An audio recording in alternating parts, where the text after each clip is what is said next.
Մայիսի 16-ին Օտավայի Աստվածամոր կաթոլիկ տաճարում տեղի ունեցավ միջեկեղեցական աղոթք։ Էկումենիկ միջոցառումը կազմակերպվել էր Կանադայում Հայաստանի Հանրապետության դեսպան Անահիտ Հարությունյանի հովանավորությամբ և Կանադայի հայոց թեմի առաջնորդ Աբգար եպիսկոպոս Հովակիմյանի օրհնությամբ։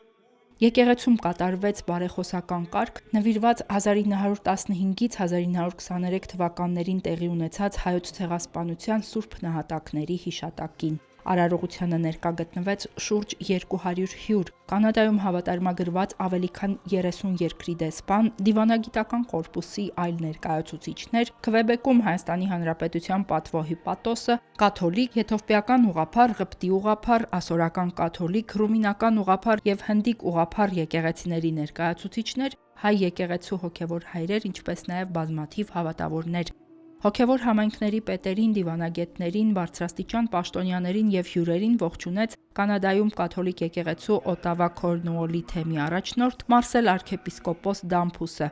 Մարսել արքեպիսկոպոսը կոչ արեց ներկաներին մտորել ցեղասպանության տևական հետևանքների մասին և համատեղ հանձնառու լինել արդարության, ճշմարտության և խաղաղության վերահաստատմանը։ Հայաստանի Հանրապետության դեսպանն իր ելույթում ընդգծեց, որ հիշատակի արարողությունը ոչ միայն հարգանքի տուրք է նահատակների հիշատակին, այլև հիշեցում լռության, ժխտման և ատելության ծանր հետևանքների մասին։